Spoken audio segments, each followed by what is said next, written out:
Mulheres tem desse jeito. Prontinho. Bom dia a todos. Antes de começar, só uma informação, né, que a palestra está sendo gravada e será disponibilizada no canal da FUMEC no YouTube. E, portanto, todos os presentes autorizam a veiculação de suas imagens durante a palestra. Caso não autorizem, basta permanecer com a câmera desligada. Eu gostaria de agradecer a presença dos alunos, professores, né, e, em especial, dos profissionais do Grupo Stellantis, que nos honram ministrando a aula magna do curso de Design, segundo semestre de 2001, e também um especial boas-vindas aos novos ingressantes do curso de Design. Podemos considerar esse evento, né, além da aula magna, né, como um spoiler de uma parceria que nós estamos estabelecendo entre a Universidade FUMEC, né, intermediado pelo curso de Design, e o Grupo Stellantis, através do seu estúdio de Design Automotivo, né, que, através do senhor Peter Fassbender e da Valéria Carvalho, cumprimenta todos os profissionais do Stellantis presentes. Desejo a todos um ótimo evento e passo a palavra para o professor Milton Azevedo, que apresentará nossos convidados. Bom dia, turma. Primeiro, sejam muito bem-vindos aos novos alunos da FUMEC. Nós que já cursam, é uma excelente oportunidade de a gente poder participar dessa palestra. Cumprimento e mando um abraço ao pessoal da Stellantis, sempre muito abertos a conversar, né? Isso é importante a gente ressaltar a todo momento, porque desde o primeiro contato, quando a gente foi conversando há alguns meses, todos se mantiveram muito abertos em diversas oportunidades, em diversas ações. Então, um abraço e um agradecimento muito especial ao pessoal do Grupo Stellantis. Um abraço também aos professores e demais integrantes convidados aqui. Acredito que o Peter deva iniciar a palestra, vou passar para ele. Peter, se fica à vontade, você pode se apresentar, se quiser dar um breve histórico também do design dentro da Stellantis, seria bem interessante. E uma boa palestra para todos. Tenhamos uma boa manhã de trabalhos aqui. Bom dia a todos. Primeiramente, muito obrigado para a oportunidade de entrar em contato com vocês. Muito obrigado aos professores que facilitaram esse contato, a nossa Valéria, que foi nosso grande motor atrás desse primeiro momento. E para a gente é sempre um prazer de falar com as universidades e de ter contato direto com os estudantes, ou talvez também com designers, futuros designers que não sabem ainda que tipo de design realizar. Então, a nossa presença e nossa palestra hoje, com os colegas presentes, agradeço a eles também muito para a participação. Vocês vão ver muita atuação no nosso centro de design. Seguramente a gente precisa ainda explicar esse novo nome Stellantis, porque aqui em Belo Horizonte a gente está sempre conhecido como Fiat, que estamos aqui há 40 anos, mas como todas as empresas, tem sempre mudanças, evoluções, e no campo automotivo também. Então a gente passou este ano uma fusão junto com o grupo ex-PSA, então agora temos também muita conexão com marcas francesas que a gente não tive antes. Então agora somos, acho, o quarto maior grupo de automóveis do mundo. Isso é interessante porque o nosso trabalho é aqui em Beijing, Belo Horizonte, Minas Gerais, mas a gente tem contato diário com outras regiões. Hoje de manhã a gente teve 2 reuniões, uma com China, outra com Itália e com Estados Unidos. Então isso é muito interessante, uma empresa global que você tem muitas culturas integradas em um único time, com objetivos, com mercados muito interessantes. Próximo slide, por favor. Então ali eu quero só mostrar para vocês como a gente começou. Como designer, a gente começou a atuar quase 20 anos atrás, e ali a gente desenhou muito Fiat mesmo. Ainda muitos carros importados da Itália, e ali foi a mudança que a gente se transforma de uma montadora para uma empresa que cria produtos para o mercado local. Essa é a grande mudança, porque as legislações diferentes, a climática é diferente, especialmente o gosto do cliente é diferente. Então, ali foi a primeira mudança que a gente realizou pela primeira vez carros aqui no Brasil. Isso foi em 2010 com o nosso Uno, que vocês lembram seguramente ainda. Quando chegou, a gente também, não somente sobre a forma, também os cores, chamam muita atenção na rua, a gente usou cores muito vibrantes. E depois, no 2014 até 2016, a gente trabalhou sobre o carro que talvez deu muito no nosso direcionamento como design na América Latina, mas também como produto Fiat. Foi o Fiat Toro, que a gente desenvolveu aqui, foi o primeiro projeto junto com componentes, com partes de um carro junto com a plataforma do Compass, porque os dois nasceram em Pernambuco, na nova fábrica, uma das mais modernas da América Latina. E este design direcionou muito o design da Fiat até hoje, e a gente ganhou os prêmios mais altos que existe no mundo do design. Vocês sabem seguramente o EF Design Award e o Red Dot Design Award. Não acontece frequentemente que os carros da Itália, carros do grupo, ganham os prêmios, e somos muito orgulhosos que ganhamos para o nosso time aqui na América Latina. Depois, a gente continuou seu design mais emocional Fiat até hoje. A gente lançou ano passado o Strada, que é um dos mais vendidos do mercado neste momento. E ali em cima o carro vermelho, a gente está fazendo muita fumaça neste momento nas mídias. Esse carro apareceu no Big Brother, também é o novo Pulse. E semana passada a gente lançou não somente um novo produto nosso, mas também um novo brand. A primeira vez que a gente trabalhou em cima de um Jeep, junto com Detroit, mas o design nasceu e foi desenvolvido aqui. Então, ali embaixo está escrito, certamente, grande orgulho, porque design precisa ajudar as empresas a fazer lucro, e se você tem produtos que vendem bem, neste caso, entre os primeiros 10 do Brasil, 6 são do nosso grupo Stellantis, e 4 foram desenhados no nosso centro de design aqui em Belo Horizonte, em Betim. Então, hoje, com o grupo Stellantis, a gente se chama um House of Brands, que é muito fascinante, porque cada brand tem a sua alma, o seu potencial, e o design atua muito como guardião dos brands. Isso é importante, o designer tem que conhecer o brand. A gente, em certos momentos, também participa em momentos globais. O Carlos, que não está aqui com a gente, mas ele participou no deserto do Moab, uma expedição de Jeep com os designers de Detroit para ter o espírito do Jeep. Então, hoje a gente está fazendo a criação, o design para House of Brands. Próximo.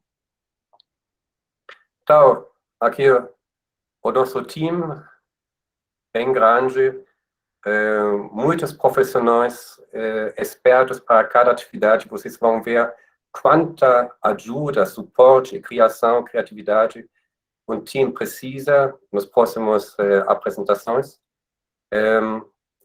São profissionais incríveis, a gente está tendo um resultado fantástico.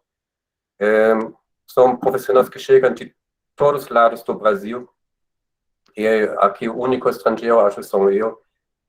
Ainda não achamos muitos alemães para o nosso time. Próximo.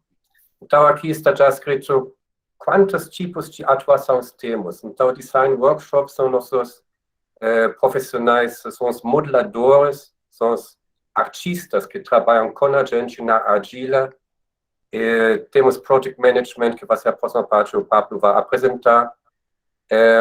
Então, Project Management é fundamental para ter contato com o resto importante da empresa, especialmente com engenharia, manufacturing, qualidade, produto, porque a gente não trabalha sozinho. No primeiro momento que a gente pensa de novo produto, já estamos em um ambiente com outras diretorias para trabalhar junto, para fazer o briefing e o conceito juntos. Depois os designers, muitos, fantásticos, criativos, como já falei, chegam de toda parte do Brasil. Exterior design, interior design, color materials, user experience, vocês vão ver depois mais no detalhe como eles trabalham. Virtual reality, fundamental. Em primeiros momentos, quando a gente vende o design para a nossa presidência ou para os outros diretores, a qualidade tem que ser perfeita. Então, os desenhos têm que ser perfeitos, o modelo 3D, a animação tem que ser perfeita e depois também a realização do modelo físico, do protótipo, tem que ser perfeito. Não pode ser desculpas que qualquer coisa não é bem feito. O nosso cliente tem todo o direito de ter a melhor apresentação, visualização de uma ideia para um novo produto, para tomar uma decisão estratégica. Feasibility design precisa funcionar, então aqui muita colaboração com a engenharia. CDD é a transformação do 2D para 3D, que é muito complexo. Cada pequeno detalhe do carro a gente realiza dentro do design.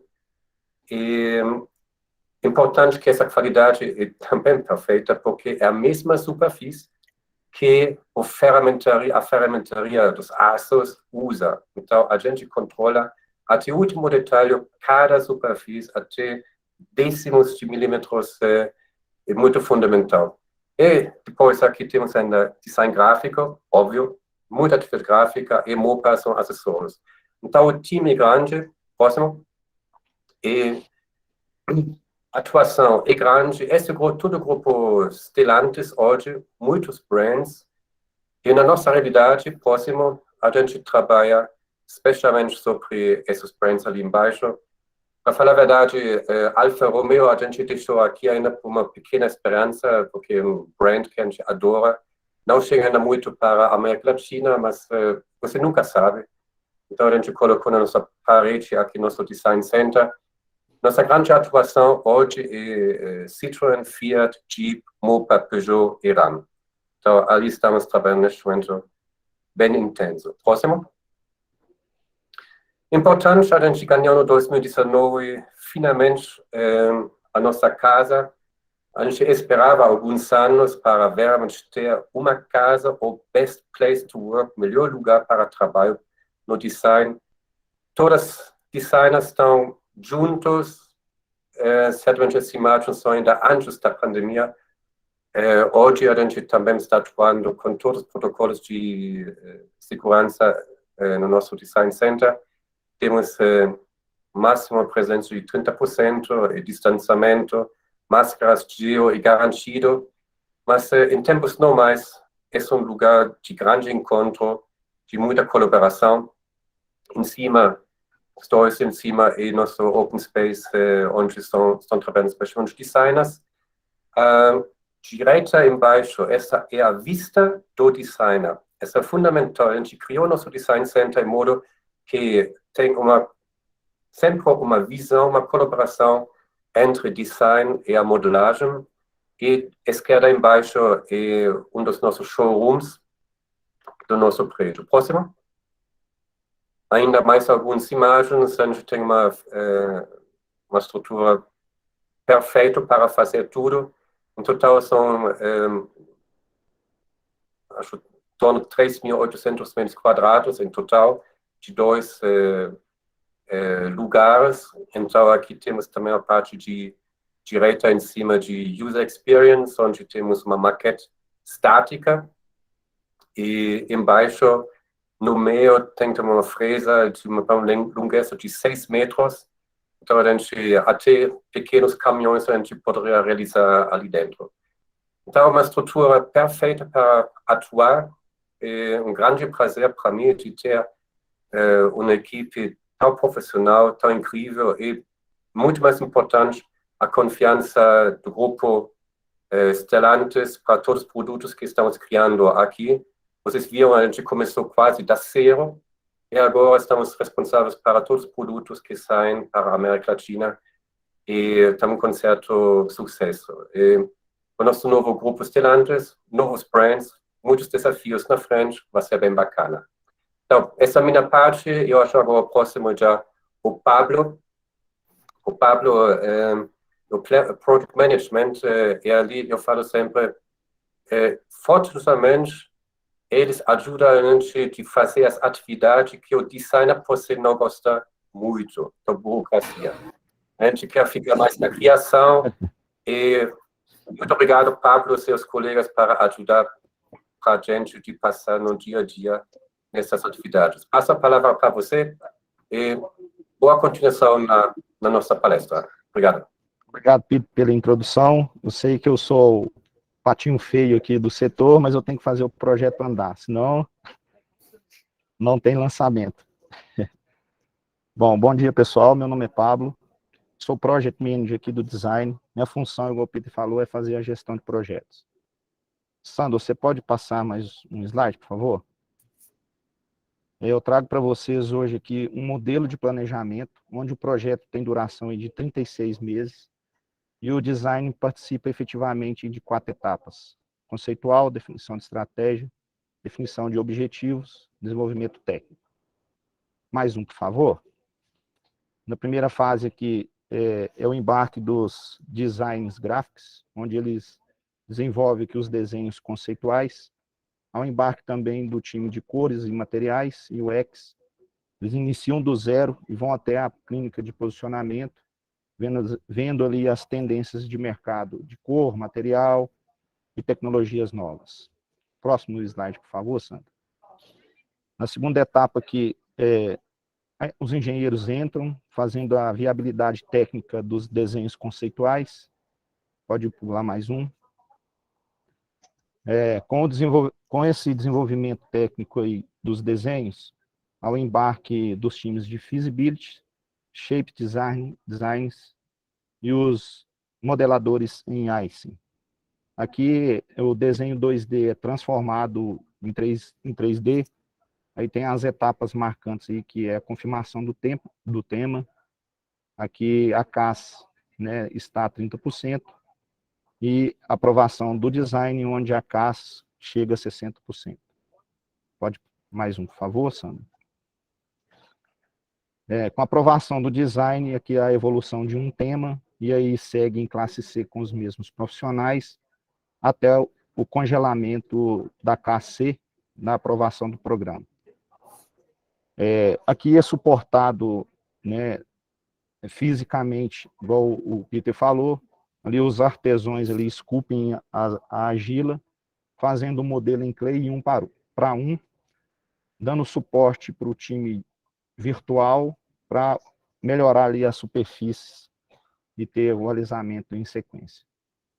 Com o congelamento do tema, a matemática não pode ser muito alterada e vai ter agora só alisamentos em classe B e A, que é a próxima etapa. Sandra, você pode pular, por favor. E nessa etapa aqui, o clay é pintado e temos o auxílio aqui para melhoria de highlights, e é onde a gente faz o congelamento de design e dá o kickoff para o start do ferramental. Após esse start do ferramental, a engenharia e as outras áreas fazem a condução do projeto. Em suma, aqui é um resumo, lógico que isso aqui tem a duração de 36 meses, e cada área aqui vai ser mais entrada em detalhe com os próximos slides aí com o Patrick. Eu passo o bastão para ele aqui. Patrick? Bom dia, pessoal. Como o Pablo falou, meu nome é Patrick. Eu sou formado pela própria FUMEC, eu formei em 2016. Eu venho atuando no Centro de Desenvolvimento desde 2014, ali no Design Center, e comecei com a trajetória como modelador 3D e hoje eu atuo como interior shape designer, né? Então, basicamente o que o Pablo falou ali, na hora que você olha e fala assim, nossa, que complexo, tipo, o slide, né? Tipo, é uma tabela, né? Como que a gente desenvolve esse carro, né? Então, tipo, tudo começa com a parte de conceituação. Pode passar. Essa conceituação, ela chega basicamente para a gente como um descritivo técnico, né? O que esse carro tem que ser? O que esse produto tem que ser? Né? Para quem que ele vai ser? Como que eu vou construir esse objeto? Né? E aí, tudo isso que chega em forma de palavras, a gente tem que transformar em imagens, sentimentos, a gente tem que criar um universo para criar esse produto.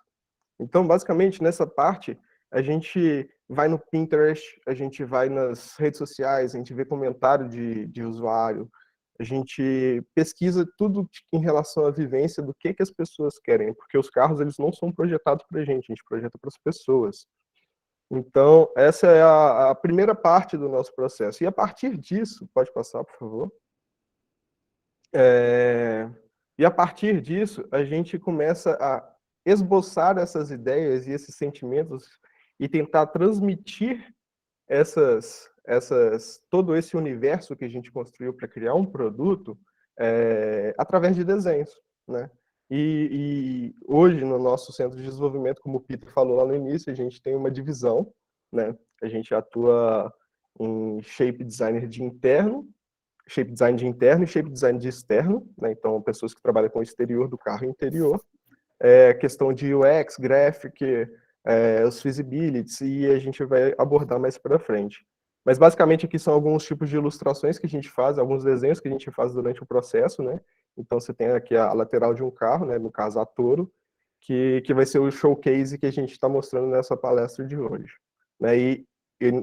Mais à nossa direita ali, a gente tem o interior dessa Toro, né? Então, são os desenhos do interior e tudo é desenhado. Tudo. Pode passar, por favor. Então, basicamente, como é que a gente começa atuando como shape designer, né? Shape designer é aquele que vai transformar a ideia num produto, né? Então, é um produto físico. Então, tem outras áreas dentro desse desenvolvimento que vai transmitir toda aquela ideia que a gente pegou no primeiro passo ali, que é o desenho, e transformar em algo físico, né? Então, a gente tem a primeira fase, que é a fase de sketch, como a gente mostrou ali, a segunda fase, que seria a fase de desenvolvimento de CAD, que CAD é o 3D, né, basicamente, e o desenvolvimento em Clay, que é um modelo 1 para 1, para a gente ver se tudo aquilo que a gente fez realmente faz sentido e funciona. E a partir disso, pode passar, a gente tendo essa ideia, desenhando, fazendo esse 3D, a gente chega com esse volume 1 para 1, a gente tem que saber se aquilo faz sentido para quem importa, né? Que é quem que vai comprar aquela ideia, quem que vai usar aquele carro. Então, a gente faz uma validação com as pessoas. Então, todo o nosso desenvolvimento ele é baseado de pessoas para pessoas. Então, a gente tem que fazer um desenvolvimento em que as pessoas opinem em relação àquilo que elas realmente almejam ter, né? Aqui é algumas imagens desse clinic que a gente chama, né? Que é onde que a gente apresenta o carro para um grupo seleto de pessoas, né? E essas pessoas, elas dão um feedback para ver se aquilo está funcionando ou não. E através desse feedback que elas passam, a gente evolui os nossos projetos. Então, pode passar. Então, a gente começa a entender como é que aquele carro ele tem que ser, e o mood que a gente tinha construído lá atrás na conceituação, e com a validação dessas pessoas, se funciona ou não. E aí, através disso, a gente melhora esse produto a fim de chegar no melhor objetivo, no melhor resultado possível. Então, aqui são são duas versões da Toro, essa última Toro que está na rua agora, né? Então, isso é a cara que o produto vai ter no final. Mas para ele chegar nisso, tem todo o processo de desenvolvimento que a gente vai mostrar agora, que é a partir do 3D. Pode passar, por favor? Isso. E a gente começa com desenvolvimento matemático. A gente fala, pô, matemática, eu saí da escola, estou na faculdade, depois eu vou fazer matemática de novo, né? E aí a gente fica com essa matemática, porque tudo é relacionado com o plano cartesiano. Então, tipo, todas as peças têm algum lugar no espaço. Então a gente tem que colocar isso tudo num plano e entender onde cada peça vai estar e como que esse conglomerado de peças vai funcionar no final, que é o objetivo do produto. Então, a gente aprova o tema, a gente tem a validação daqueles desenhos, e a partir daí a gente começa um desenvolvimento matemático para fazer aquilo fazer sentido e fazer aquilo funcionar tecnicamente, porque também tem todo o quesito de segurança e outros aspectos que a gente tem que manter nesse processo. Pode passar? Aí, então, aqui é só um exemplo, né? Então, a gente tem 3 imagens aqui. Parece que não muda nada, mas durante o processo de desenvolvimento, a gente tem essas 3 fases principais, né? Que é do desenvolvimento matemático, né? A gente tem a ideação, né? O sketch. A gente tem o desenvolvimento volumétrico, que é chamado de classe C. E a gente tem um refinamento final, que é chamado de classe A. Esses são os 3 principais pontos. E no próximo slide, a gente tem um videozinho, tem que olhar com muita calma, porque passa rápido, hein, gente? Vocês vão perceber o detalhe. Então, tipo, a gente tinha o desenho, o wireframe, né, a construção do wireframe, modelo, testando ele, como é que ele funciona, vai evoluir um pouco, evolui mais um pouco, e aí a roda funciona funciona como produto para ir para a rua, né? Pode passar, Sandro? Patrícia, só um comentário que vocês que me ensinaram isso até, né? Que essa diferença, apesar de sutil, é a diferença entre uma roda quebrar e não quebrar, né? Assim, os testes, isso é muito interessante dizer. Inclusive, esse é o ponto do próximo slide, que é... Só ajudando aqui, se vocês verem ali o mapa de calor, ali o cálculo entra, fazendo as análises. Então, por isso que do sketch, com a evolução de classe C, BA, tem essa mínima evolução, né? Exatamente. Às vezes aqui tem um ponto de fricção, no virtual ali é pego com auxílio dos softwares do cálculo, e a gente dá uma modelada, dá uma ajustada ali, né, Patrick? Isso, era exatamente isso que eu ia falar. Então, com base naquele 3D, você vê o desenho evolui para um volume, o volume evolui para outro volume, que evolui para um outro volume, é por conta de algo parecido com isso que está na tela que isso acontece. Porque o design ele não é uma coisa estática, né? Ele é vivo, a gente vai evoluindo as técnicas, né? A gente vai evoluindo o que tem ali por trás para funcionar da melhor forma possível. Então, aqui são algumas imagens em que a gente tem essas seções, esses engombros, esses mapas de calor, que é exatamente isso que o Pablo falou. Esses produtos, eles são muito testados, assim, têm alta... ele tem que funcionar, é um produto que não pode quebrar, então a gente tem um alto giro de performance, né? Então, tem vários programas fazendo cálculo para ver se isso vai realmente funcionar no final das contas. Pode passar, por favor? Aí que entra a importância do feasibility também, né, fazendo esses packages aí funcionar. Hoje o design faz a casca e a engenharia com o feasibility aqui faz o espessuramento dessa casca com a funcionalidade, né, técnica. Isso. E aqui a gente tem um videozinho, acho que dá para você colocar em full screen. Então, esse videozinho basicamente porque na roda é tão imperceptível que quando a gente fala de um frontal de carro, a gente consegue ver isso com detalhe um pouco maior, né?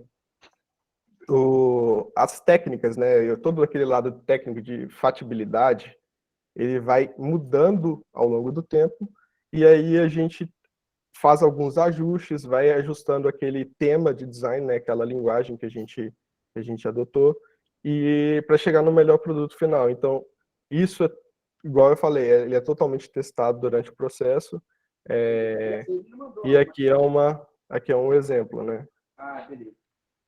Pode passar.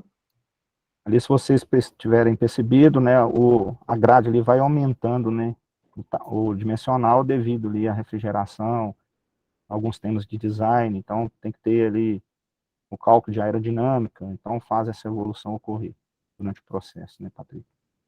Isso. Então, além desse ponto, né, a gente tem a questão de testar esse produto para ver como que a qualidade dele vai ficar na rua, né? Além dos aspectos técnicos, esse produto ele tem que ter o lado encantador, que é o que a gente sempre busca, né? Então, como que a luz vai refletir nesse carro, como que o ambiente que esse carro vai estar posicionado, ele vai funcionar. Então, a gente faz vários tipos de testes até chegar no melhor resultado possível. Aqui é um exemplo, então, em que eu tenho um shader, né, que é o nome que a gente dá para esses materiais. Então, a gente tem o shader de zebra, que é justamente onde eu consigo enxergar os possíveis defeitos, né, e ajustar a fim de ter o melhor produto possível. Pode passar.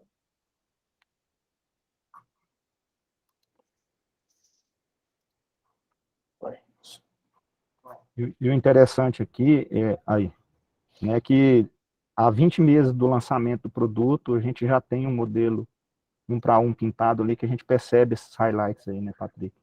Isso. Nós vamos falar mais na frente, o Celso vai nos dar esse suporte. Exato. E a partir daquele volume 3D, todos aqueles testes que a gente fez, a gente começa realmente a fazer esse produto ele virar realidade, né? A gente tem que enxergar ele em escala 1:1, para a gente entender se esse produto ele faz sentido para testar coisas novas, para validar se aquilo tudo que a gente tinha lá atrás, a gente evoluiu, se a gente regrediu, para a gente entender como é que esse produto vai ficar no final. Então, aqui é uma fase em que a gente experimenta ao vivo, né? A gente está ali com o modelão 1:1 e a gente entende se aquelas coisas que a gente está querendo propor, se elas funcionam no mundo real, né? Então, E sai aí, impression ali, né? isso. E aí eu vou passar a bola agora para o Celso, ele vai dar uma passada nesse processo, né? Como que ele surgiu, como que ele é hoje. E aí, Celso, por favor. Bom dia a todos. Me chamo Celso. Bom dia, Celso. Sou responsável pelo grupo de modeladores físicos aqui da Stellantis. Como o Peter disse no início, somos um grupo de 26 modeladores, onde a experiência e o tempo de trabalho é muito importante. Você pode passar, por favor? Isso. Indo lá no início, né? Quando começou a pensar em design de automóveis, a argila que nós usamos hoje não existia ainda, os modelos eram feitos em gesso, e até em madeira no início também. A gente vê ali um Fiat 500 todo em madeira. Eu vi esse modelo, ele tem as peças todas encaixadas, eram verdadeiros artistas mesmo que construíam esse tipo de modelo, porque não existia o CNC, que existe hoje, que é uma fresa, né, que dá o primeiro volume, e era um trabalho bruto mesmo, pesado. Eu cheguei a trabalhar com gesso, porque não tinha gesso no Brasil, não tinha argila no Brasil, e o departamento inteiro ficava branco, com a poeira do gesso, o gesso que caía no chão, pisava, era bem atípico, né? Você olhando hoje uma sala com o modelo em clay, a sala limpa, bonita e uma outra visão, né? Pode passar, por favor. Então, aí ainda tem alguns modelos dos anos 40, 50, 60, no início da argila, mas sem o CNC ainda. Então, você vê que eles construíam chapelonas, né? Era um perfil de uma seção no carro, onde eles iam batendo com o martelinho ali até chegar na largura certa e depois esculpiam manualmente. Pode passar, por favor? Aí, para vocês entenderem como é o modelo hoje que nós construímos, ele tem uma estrutura metálica que está lá por dentro, tipo uma gaiola. Em cima dessa gaiola vem o isopor, nós usinamos esse isopor como se o carro fosse 30 milímetros menor em toda a superfície. Em cima desse isopor, nós passamos uma resina, que é essa verdinha que vocês estão vendo, e em cima da resina, nós aplicamos a argila. Mais ou menos 4 centímetros de espessura em todo o modelo, argila, e aí ele vai para o CNC, para a máquina que usina o clay. No início, eram máquinas adaptadas, eram máquinas de medição, que tinham motor para mover os 3 eixos, o comprimento, a altura e a largura ao mesmo tempo. Então, você via a ponta da máquina, que é uma fresa, né, desbastando o material, avançando de 1 em 1 milímetro, para te dar o primeiro volume, que seria a primeira matemática em classe C. A gente fala volume, porque é a primeira vez que nós vamos ver essa matemática fisicamente. Então, ali a gente consegue avaliar as proporções do modelo, né? A superfície, como ela se comporta no modelo, como que é ver aquilo, passar a mão na superfície, sentir os raios, e ali entra o trabalho do designer e do modelador para melhorar toda essa superfície. Então, conforme ele vai melhorando, nós vamos alimentando o grupo de modeladores virtuais. Então, existe um equipamento para digitalizar isso e transportar para a matemática. Então, ele monta na matemática aquilo que a gente mudou manualmente e ele vai atualizando a matemática. Então, é uma troca. Eu recebo superfície, eu devolvo superfície. Junto com o retrabalho da matemática, é claro, tem o acompanhamento da fatibilidade. Então, isso é que vai dizer para nós se nós estamos invadindo alguma superfície interna, e nós precisamos ter esse controle, né? Um exemplo claro é na região do motor. Se eu estou invadindo o espaço de motor ali, porque o motor precisa ter uma folga com o capô, eu não posso descer muito, porque o motor não desce. Então, eu tenho pontos fixos ali que eu tenho que obedecer, e isso no carro inteiro. Então, para dizer a verdade, eu não tenho uma liberdade total para modificar a superfície, porque ela é controlada pela fatibilidade. Então, eu tenho que ver se isso é possível acontecer. Fora isso, nós temos outros acompanhamentos. Um exemplo é o pessoal de estamparia. Eles acompanham o modelo desde o início para me dizer e para dizer para a fatibilidade, para designers, o que é possível estampar ou não. Porque, claro, estampando uma chapa, a gente tem limitações, então eles precisam acompanhar também para não chegar com isso lá na frente e ele dar uma superfície perdida e a gente precisar retrabalhar. Pode passar para o próximo, por favor. Aí tem um exemplo de usinagem, né? Esse modelo à direita que vocês estão vendo é o último fastback que foi feito para o Salão do Automóvel. Ele já foi usinado na resina, e mesmo na resina a gente faz o controle de superfície, o trabalho manual também, para poder ter esse modelo já pintado que vocês viram em exposição na Casa Fiat de Cultura ou no Salão do Automóvel. Ele tem embaixo, à esquerda, esse mesmo modelo, era o primeiro modelo que nós fizemos. Ele é inteiro em clay, só que nós recuperamos ele, depois de estar todo pintado, a gente tirou a pintura de um lado para mostrar esse produto em 2 situações, em clay, que é o marronzinho, e do outro lado que é pintado. Existe um processo de pintura diferente da pintura de produção, né? Os materiais são quase os mesmos. O segredo está no primeiro material que a gente usa em cima do clay, porque ele não pode reagir com o clay devido aos seus componentes, né? A gente fala argila, mas é uma argila industrial. E por fora, no acabamento final, ele precisa ter o brilho das superfícies para a gente poder analisar os highlights, como o Pablo disse. Pode passar, por favor.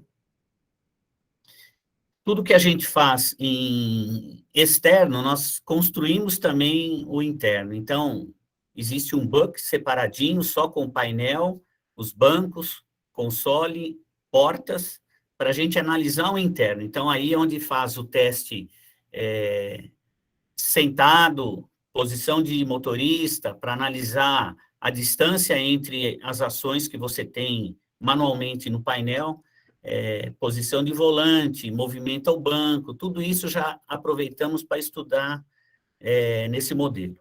À direita tem um Jeep, e aí já é um modelo de clay mais avançado, porque a grade, mesmo sendo marrom, ela já é de resina, o para-choque também é de resina, e capô, para-brisa e para-lama são de clay. Então, o modelo já tinha uma certa confirmação de design e de fatibilidade, então a gente constrói as peças em resina porque dá um melhor acabamento, a gente pode fazer várias opções, no caso da grade, é uma grade por e tirar, pode fazer 2 ou 3 versões para poder estudar qual é a melhor alternativa. Pode mudar, por favor? Um pouquinho das ferramentas que nós usamos são, até um certo ponto, nós tínhamos ferramentas construídas por nós mesmos, porque não tinha no Brasil, mas a gente acabou conhecendo alguns fabricantes, tem os alemães que fabricam boas ferramentas, né? As lâminas de aço também são importantes para tirar ondulação da superfície, porque, como eu disse, o material é muito suave para retrabalhar, você com o rastelinho, você desbasta ele, ou você aplica novamente e retrabalha a superfície, e as ferramentas são infinitas, porque são diversas situações no modelo interno e externo. Você está vendo nessa foto ao alto, a central e a da direita, uma fitinha preta, ela usa para a gente marcar as linhas. Então, é uma maneira melhor para ver o caminho que a fita faz, tira e cola, corrige até ter a linha definida e trabalha manualmente para fazer uma modificação no caso de uma linha dessa. Próximo, por favor. Esse é o carro que eu me referi, que é o que foi para o salão.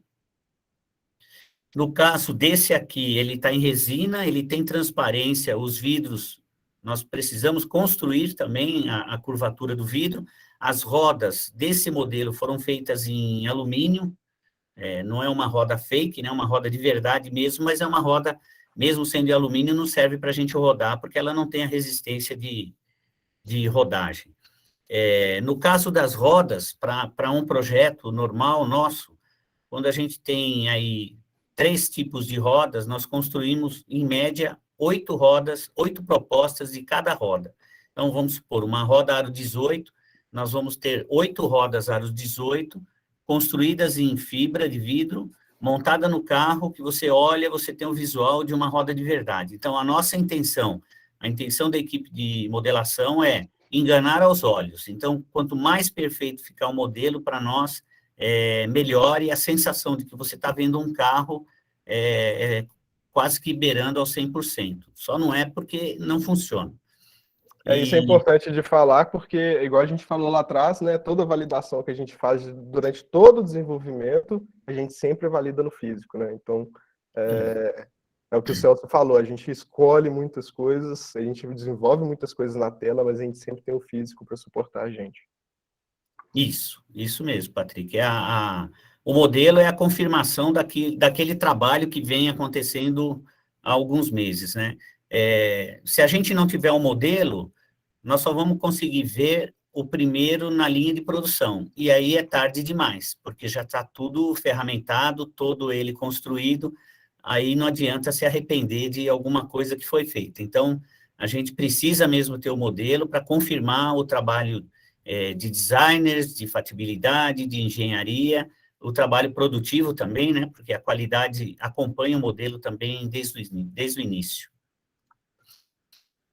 Próximo, tem um próximo.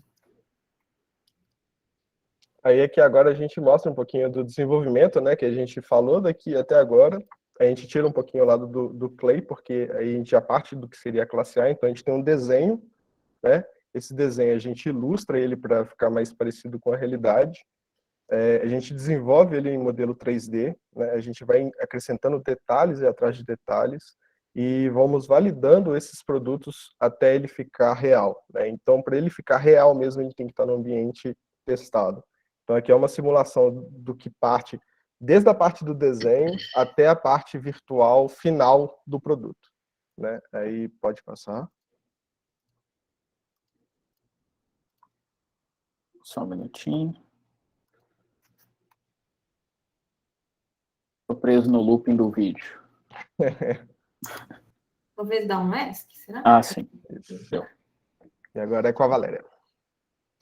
Legal. Aí agora, depois, ao longo desse processo todo, né, a gente também, da equipe de cores e materiais, a gente trabalha junto, né, com o Patrick, com o Celso, com a equipe toda, e o nosso trabalho é criar os acabamentos que são aplicados tanto no interno quanto no externo dos carros, né? Então, tudo que a gente fala de cores, texturas, tecidos, revestimentos em geral, assim, dos carros, essa equipe de cores e materiais, que eu faço parte também, né, é responsável.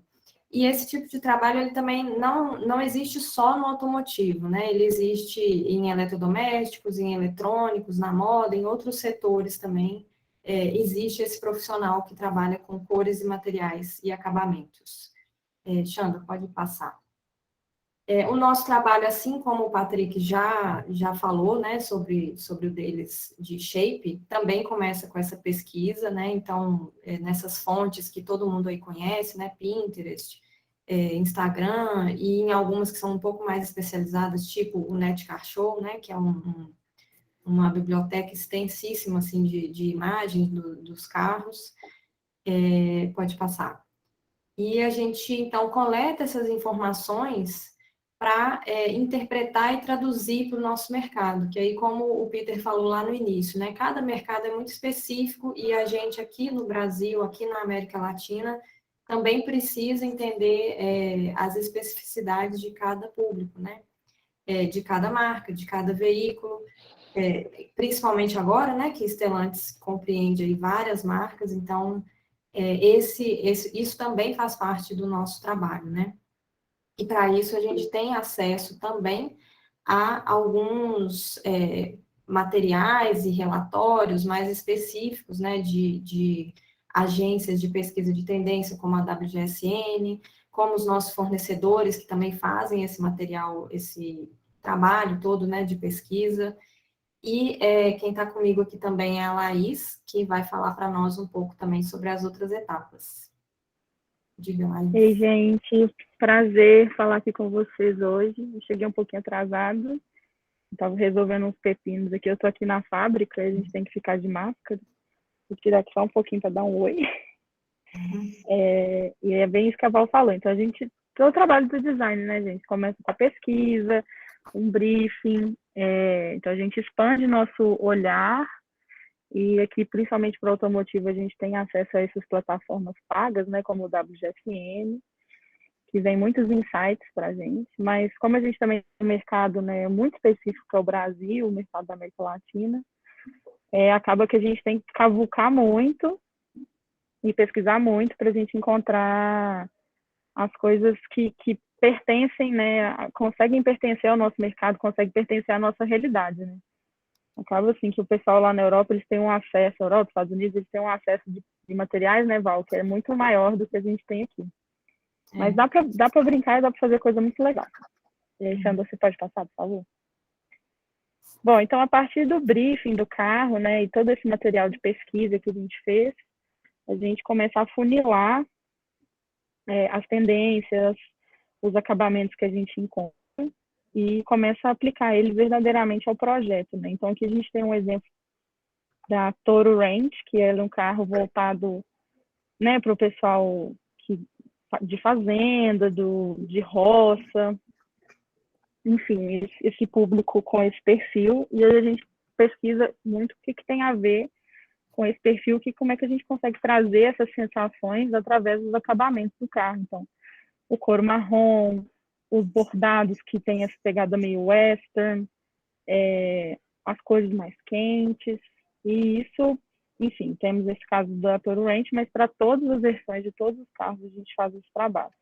Aqui embaixo a gente tem esse trabalho da Freedom, né, que é mais dark, que era para Toro também, que era uma das versões de entrada, né, então como que a gente traz essa conexão de cidade por um carro que é uma picape, por exemplo. Isso é um dos trabalhos que a gente consegue alcançar com os materiais e as cores dos carros. Então, a gente sempre, né, atentos ao briefing do projeto. Cada carro tem uma versão, por exemplo, então cada versão tem a sua própria especificidade. E também a gente tem esse trabalho constante de acompanhar com os fornecedores o acabamento. Inclusive, né, cheguei atrasado porque eu estava aqui resolvendo uma questão de fornecedor aqui na fábrica de uma das peças de um carro. Então, isso também faz parte muito do nosso trabalho, essa interface com outras áreas. Xandor, pode pular o próximo slide. Outra coisa também que a gente sempre tem que estar atento é a apresentação. É muito importante que as nossas apresentações elas sejam completas, que elas sanem as dúvidas da diretoria, né? E que elas exemplifiquem e mostrem todo o primor e o tamanho do nosso trabalho. Então, a gente, aqui na esquerda, a gente tem um exemplo dos bancos do novo Jeep, que foi lançado. Então, essa foto aqui, vocês estão vendo, deve ter o quê? Uns 2 anos, né, Val? Por aí, talvez mais. E para vocês verem como que demora, né? Eu estava até comentando esses dias com a Val que quando eu entrei aqui na Fiat, que faz 2 anos, eu estava fazendo a cor da carroceria desse carro que acabou de lançar. Então, assim, por 2 anos, eu não tinha nada para colocar no meu portfólio do que eu já tinha feito. E a gente tem que estar sempre atento a essa questão da apresentação. A gente apresenta muitas coisas para a diretoria. Então, é muito importante que seja completo, o material seja encantador visualmente e que a gente consiga vender, né, os materiais. Principalmente agora na pandemia, que a gente está fazendo muita coisa online, a gente tem que conseguir vender sem o toque, né, sem o visual, né, sem o presencial. Pode passar, Xandor. E aí temos também o trabalho do perrengue chique, que foi o que eu acabei de passar, que é o que a gente acaba não vendo muito na faculdade, a gente acaba não falando, né, dessa parte não tão glamurosa, mas que é essencial a gente também curtir fazer essa parte, a gente fazer isso aqui muito bem, porque é isso que vai garantir que a implementação das nossas ideias as nossas ideias estão sendo implementadas. Então, aqui a gente tem que criar documentações que conversem com as outras áreas da empresa para informar, né, o desejo estético para aquele carro, né, para aquela peça. A gente chama de figurino. Essa imagem da direita, que tem a roda vermelha e amarela e os bancos com as cores, né, coloridinhas. Então, cada cor significa um material diferente, um acabamento diferente e uma expectativa estética que a gente tem ali para aquele material. Então, a gente lacra os padrões de cor, lacra o padrão de cor de costura, de texturas, tudo isso tem um código, e na hora da gente montar esse quebra-cabeça do carro, a gente vai indicando, olha, aqui nessa parte azul do banco vai vir o tecido com código tal, aqui vai vir a costura com o código tal, porque, né, é uma biblioteca de materiais enorme que a gente tem acesso aqui, para garantir que tudo, no final ali da linha de montagem, esteja montadinho do jeito que a gente quer. Então, a gente tem muita interação com o pessoal da engenharia de materiais, que a gente chama aqui de mais chamado de laboratório, né? Então, eles fazem os testes das peças, fazem os testes das cores, e é mais ou menos como funciona um Pantone. A gente tem um Pantone, né? A expectativa é que as cores sempre estejam dentro desse Pantone. Essa é a mesma coisa para as nossas amostras de cor. A gente lacra elas para que todos os nossos fornecedores que fornecem nessas cores estejam sempre atendendo e fornecendo na cor correta, na expectativa certa que a gente tem. E sempre a gente tem que estar fazendo esse bate-volta com o laboratório, com o setor de compras, setor de engenharia também, para que a gente garanta, né, que o produto ele esteja sendo desenvolvido da maneira correta. E aí a gente entra, né, não sei se vocês lembram da primeira parte da apresentação, a gente entra ali no início do desenvolvimento do projeto e vamos caminhando até o final, até o carro sair, e muitas vezes depois que sai também, ele volta pra gente. Aquela linha, né, do timeline lá que eu apresentei, né, Laís? Vocês começam ali a pesquisa bem no conceito do carro e vai trabalhando até a clínica de posicionamento ali, fazendo os teasers, fazendo as imagens aí para divulgação. Então, isso é Vou importância. vou até adiantar essa pergunta da Cláudia, porque assim, a gente tem esse manual de normas, a gente chama ele de figurino, e ele tem todas as informações de código de cor, de adesivação, então tudo que se compete ao carro, né, esteticamente falando, tem que estar dentro desse material que chama figurino. E aí ele é dividido entre partes externas, partes internas, console, banco, chassi e parte elétrica. Eu estou esquecendo de mais um. Não, né, Val? Isso mesmo. Então é isso. Então, depois de todo o trabalho de conceituação, de criação, a gente tem essa complexidade aí de documentar tudo certinho. E eu acho que é isso, né, Xandor? Tem mais algum slide? Tem. Isso, aí a gente entra mostrando um pouco, né, como que a realidade virtual nos ajuda, em cores e materiais também, a representar o que a gente indica como acabamento, né? Então, existe uma equipe também, né, que trabalha no Design Center, e nós trabalhamos muito próximos, né? Eles são super especialistas em fazer essas imagens com um altíssimo nível de realismo, né, de realidade. E a gente precisa estar do lado deles sempre para tentar instruir, assim, sobre essa tonalidade. Não, vamos colocar um pouquinho mais de vermelho, de amarelo, essa textura tem que estar mais fosco ou não, né? E aqui vocês veem algumas imagens, né, de exemplo desse software que faz essa aplicação de materiais, né? Esse carro azul, né, a Toro azul ali no canto esquerdo, já está nesse nível de um rendering super realista, né? Pode passar o próximo, acho que tem mais duas imagens, né? Essa daqui também mostrando o interno, né? Então, aqui a gente consegue aplicar essa textura amadeirada, a gente consegue representar com um nível, assim, realmente muito alto, muito próximo já da realidade, mas passa o próximo. Aqui vale ressaltar aqui, né, Val? Volta um slide, por favor. Isso aqui, pessoal, é um render que foi feito 36 meses aí antes do lançamento do carro, né? Vocês entenderam como que é a perfeição do render. Hoje é tal e qual que o produto está sendo lançado. E mesmo tendo todo esse realismo, né, nas imagens, é fundamental o trabalho que o Celso já detalhou ali para nós, do modelo físico, porque é impressionante isso, mas é verdade. Assim, por mais que a gente veja uma imagem nesse nível de realidade, quando a gente está no produto físico, a impressão pode mudar muito, né? Então, a gente tem no próximo slide uma imagem do exterior também do carro, mesma coisa, né? É muito diferente quando você está na presença ali do carro, de você ver uma imagem. Então, esse é um pouco do nosso trabalho, né? E outra equipe que trabalha bastante aqui do nosso lado é a equipe de Graphic Design. E o Alexandre Hadi vai falar para nós um pouco. Pode passar o slide, Alexandre? Bom dia, pessoal. Bom dia, obrigado, Val. Bom dia por esse momento acadêmico aqui, é sempre revigorante. Um abraço aos colegas do time de design, aos professores e aos alunos, tá? Pessoal, trabalho no time de graphics, né? Somos 4 profissionais, né? E nosso time está muito ligado a uma parte, né, do projeto que está nos acabamentos, por isso que a gente é muito ligado ao time de Color Materials, né? E aos detalhes finais, né? Então, nós estamos bem ligados à parte de siglas, emblemas e adesivos, né? Elas são bem importantes porque elas que vão, digamos assim, criar a personalidade do carro, né? Até então, a gente trabalha com um projeto que tem um nome interno, né? Se vocês puderam ver no BBB, né? O projeto ele tem um número, né? E depois de batizado, a gente sinaliza o nome do carro com as siglas, né?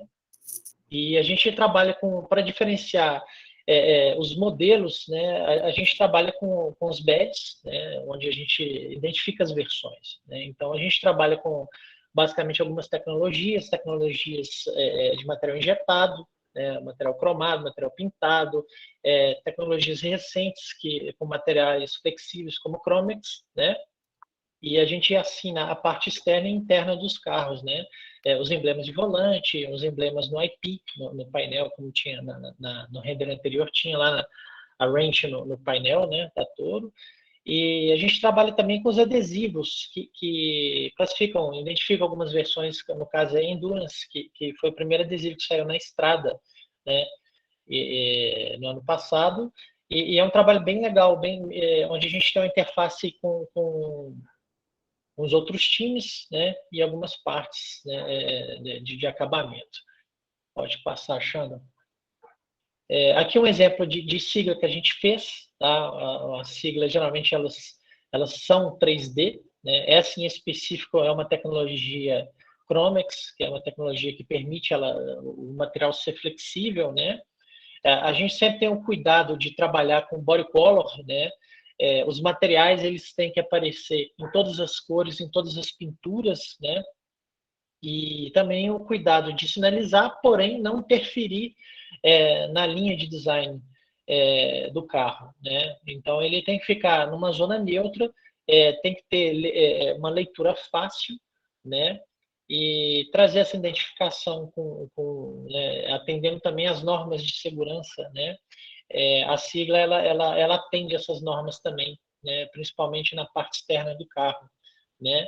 E a gente está sempre conversando com engenharia, né, com o setor de qualidade para garantir que atenda essas normativas, né?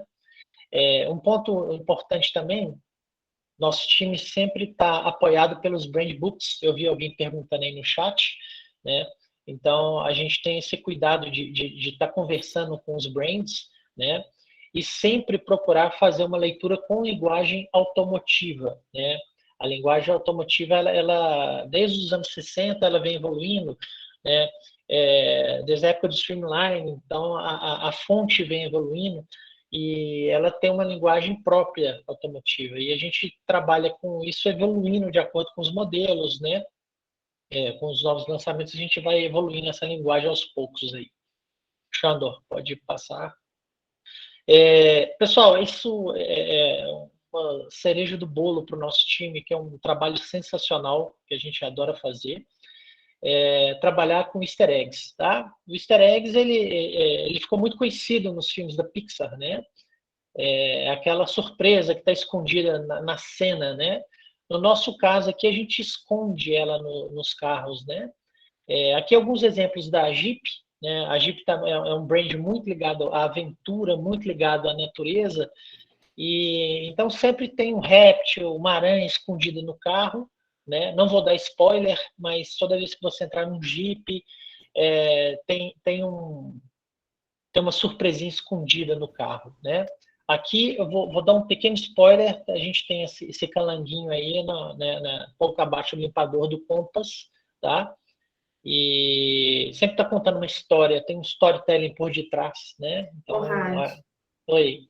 E no Commander, né, para o pessoal procurar nas concessionárias, são uns easter eggs super especiais. Exato, pessoal. Não vou dar spoiler. Quem quiser dar uma olhadinha, vai lá que você vai ficar lá procurando, né? Tem vários e vários. E isso que é o legal. Você pode contar pelo menos a quantidade aí, Rádio? A quantidade pode, Pablo. Vamos lá. Assim, se eu não me engano, acho que são 11, né? Kinder Ovos aí que tem, né? É isso aí, pessoal. Não tem chocolate, viu, gente? Chocolate é outra história, mas bichinho tem bastante aí escondido e é um trabalho que a gente adora fazer, né? E atualmente a gente está fazendo isso nos brands, né? Em todos os brands. Então, a Jeep é mais forte, mas a gente tem muita coisa escondida aí no Pulse, né?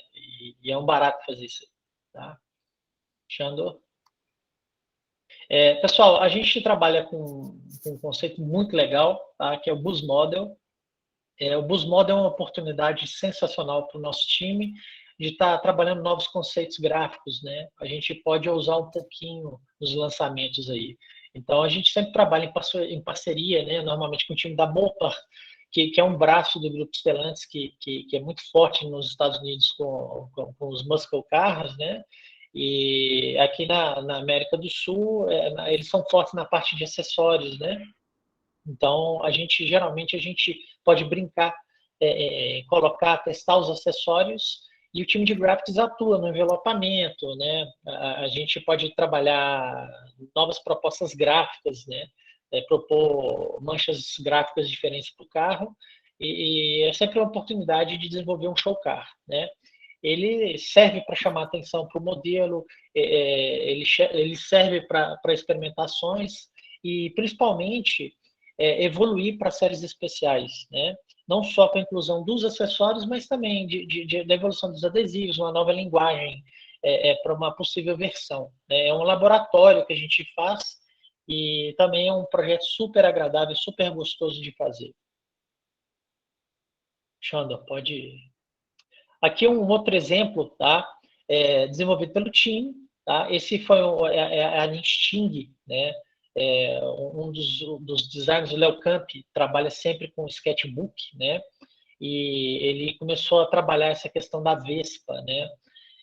Não estou falando da Vespa assassina que tem lá nos Estados Unidos, não, tá, pessoal? É a Vespa menorzinha, mais branda, tá? Ele surgiu essa ideia, né? E ele foi evoluindo até ficar com a linguagem bem gráfica, bem automotiva, e foi feita uma experimentação para um salão do automóvel, né? Com essa linguagem do Argo amarelinho, né? Que é ligado ao Sting, que ficou muito legal, o pessoal gostou bastante, e é uma possibilidade para o futuro aí, né? É um trabalho bem legal. Pode passar. Esse é um storytelling de sucesso de série especial, tá? Também é o Léo Camp do nosso time que fez, tá? A série Tracking. A série Tracking digamos assim, é o Argo aventureiro, né? É um carro preparado para aventura, para trilha, né? Então ele tem alguns diferenciais de suspensão, né? Ele tem uma pegada mais aventureira também, tá? E tem um storytelling, né, de conquista dos vikings, né? E o Léo pegou um pouquinho da linguagem viking e traduziu alguns símbolos aí no carro, que é bem legal, tá? E até hoje é uma série super procurada, super com case de sucesso, que derivou para 2 outros modelos, né? Então, no caso do Mob, está fazendo o maior sucesso também. E, pessoal, a gente tem uma interface muito próxima também, com o time de UX, né? A gente está sempre ali trabalhando, fazendo essa interface com algumas partes de ícones, né? E a parte de UX é uma parte super legal, e queria passar a palavra para o Xandor, que está no comando aí da apresentação. Xandor, a tela é sua aí, meu amigo. Obrigado, agora eu assumo o controle total, né? De isso aí. voz e slides. No comando. Gente, bom dia, eu sou o Xandor, eu estou aqui representando o time de UX, né? E eu vou falar um pouquinho, compartilhar um pouquinho das nossas atividades aqui dentro, a parte que nos cabe, né, dentro do desenvolvimento do carro. Né, e a gente tem notado, né, vocês estão super atentos, alunos de design, estão atentos que o carro está se tornando cada vez mais um computador sobre rodas, né? Os recursos digitais empregados dentro dos carros está crescendo, tende a crescer cada vez mais, e eles são uma tela em branco, né? Eles cabem um mundo ali dentro e eles são um vetor muito importante para a gente poder ampliar essa conexão dos usuários com o carro, com os recursos que ele oferece, né? E por isso essa parte do UX é muito importante, a gente comunica bastante, não só com o Graphic, né? A gente também está ali desde do início do projeto, porque a área de experiência do usuário, dos produtos digitais, ela é muito ampla, né? E aqui a gente, de certo modo, trabalha para que a gente possa entregar, né, tanto questão de produtos, serviços, até mesmo negócios, né, pensando nesse futuro da mobilidade, como é que a indústria automotiva ela vai evoluir junto, né, dessa nova era digital. Então, já que a gente está tratando de experiência do usuário, a gente depende muito desse contato com as pessoas, né?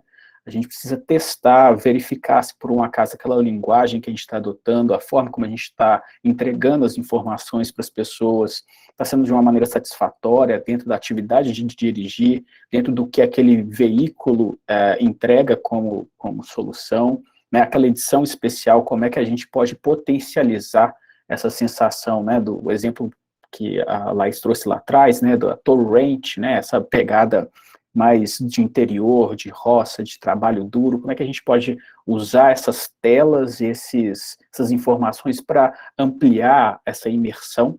Então, a gente está sempre em contato com as pessoas, né? O Donald Norman fala que, antigamente, a indústria criava e os seres humanos se adaptavam, né? E hoje a gente está vendo o contrário, a gente está num desenvolvimento tecnológico que permite que nós, seres humanos, criemos as demandas e a indústria supra, né, as nossas demandas com produtos cada vez mais centrados no que os usuários, no que as pessoas precisam de fato, né? Então, os produtos que se adequam. E como é que a gente faz isso? A gente traça isso justamente fazendo esse alinhamento com as pessoas, né? O que elas precisam, como elas utilizam, como elas interagem com esses produtos, né? E isso, claro, vai refletir na melhor experiência que essas pessoas têm ao interagir com os nossos carros. Então, assim, a parte da interação humana ela é muito importante. E ela não é só para dentro do veículo, né? A gente também está falando de aplicativos, de serviços que estão ligados ao carro, né? Os nossos produtos estão cada vez mais conectados, então, dentro do carro eu consigo já interagir com uma série de serviços, né, que a gente está acostumado a interagir pessoalmente, ou então por meio de telefone ou outros caminhos. A gente está agora passando a usar o carro também como veículo dessa interação, que é super complexo, e para que a gente possa realmente entregar algo legal, a gente realmente tem que estar alinhado nessa nova forma de se comunicar, de interagir, e o carro também está trazendo isso, e faz parte da nossa atividade garantir que isso aconteça de forma natural, né, que a gente não tenha que ler um manual, fazer um curso na Udemy para poder aprender a lidar com isso, né, que isso aconteça de maneira tranquila. E a gente tem um campo de atuação muito grande aqui dentro, né, que a gente vai desde lá do painel de instrumentos, a central multimídia, até aplicativos, né, os aplicativos que temos lançado para que você possa monitorar o seu carro, né, faz parte também do nosso escopo.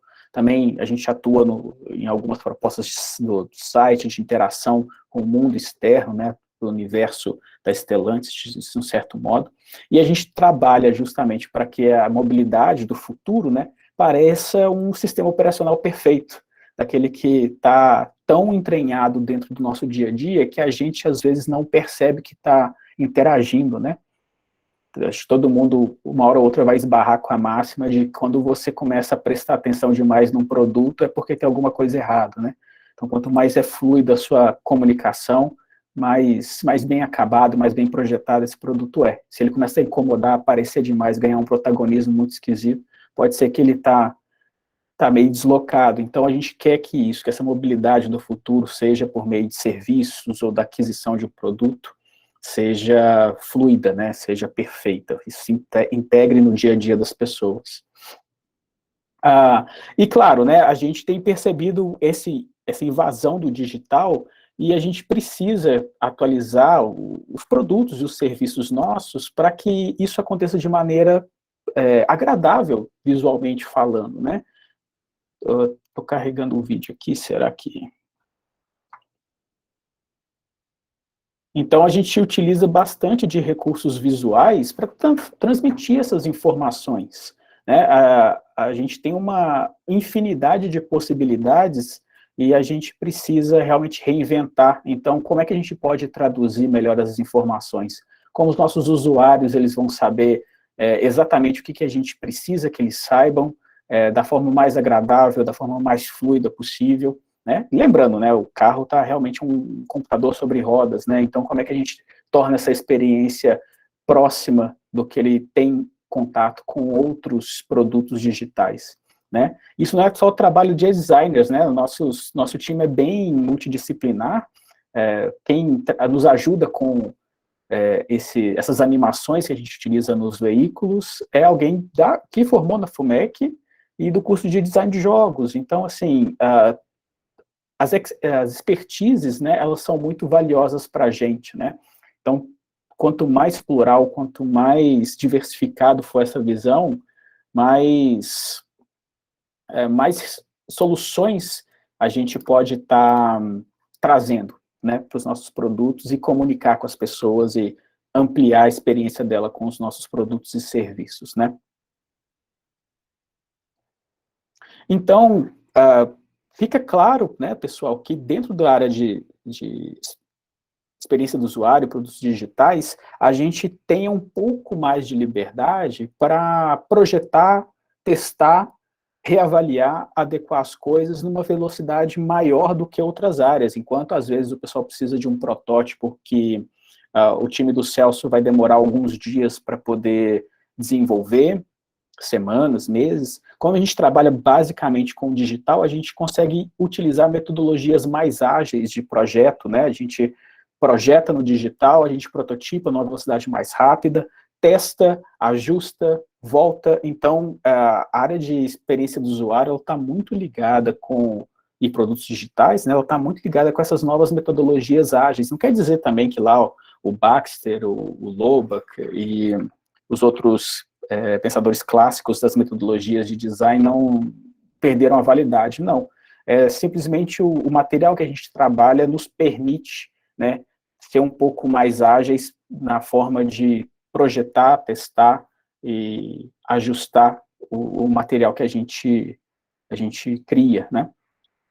Então é muito importante o conhecimento desse tipo de metodologia no nosso dia a dia aqui.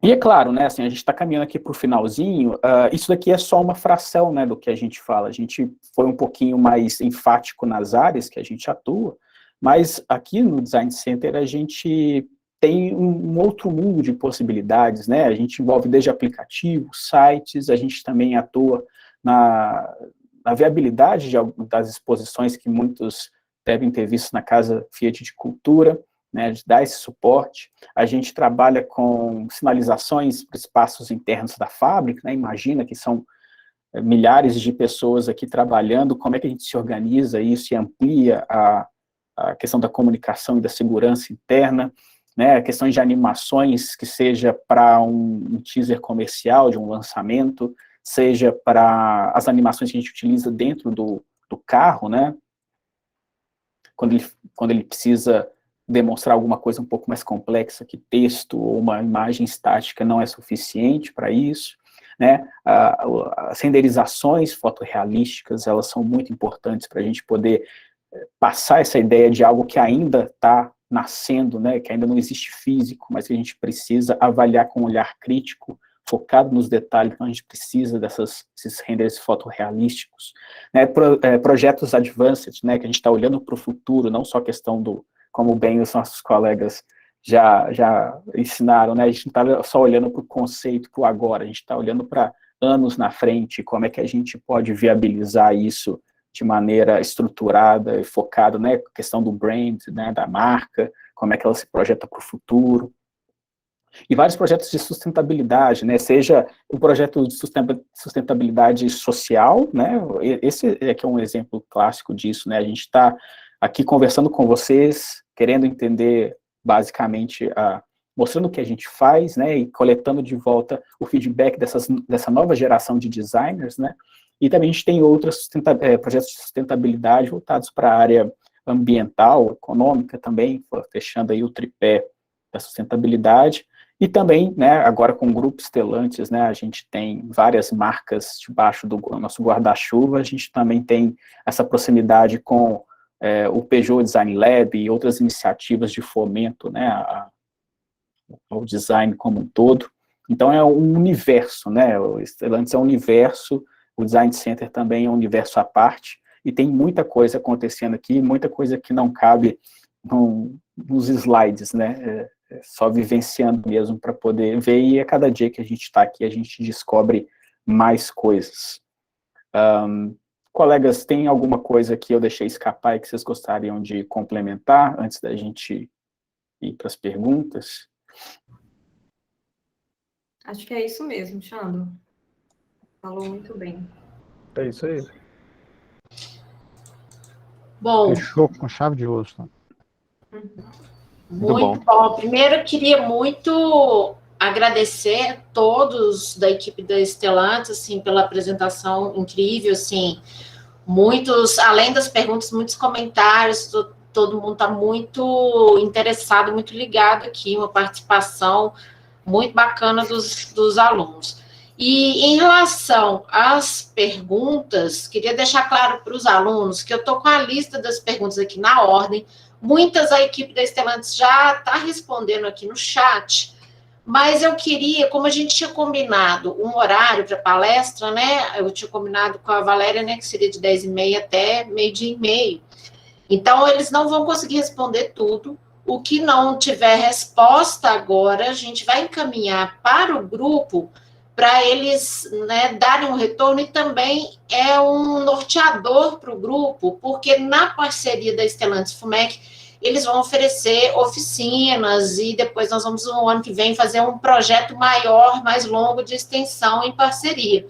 Então, até para eles mapearem interesses de vocês, acho que as perguntas já até trazem pistas disso, dos interesses. Então, eu queria só retomar aqui algumas perguntas que eu anotei na ordem aqui, que ainda não foram respondidas, que aí talvez a gente ainda tenha um tempinho para vocês responderem para esses alunos e professores. Eu vi aqui, o Guilherme Guazzi começou, as duas primeiras dele foram respondidas. A questão tem uma pergunta que ele colocou, a validação, né, das demandas e do conceito ocorre em que locais e grupos? Como ocorre a definição desses grupos de análise? Essa acho que ainda não foi respondida. Geralmente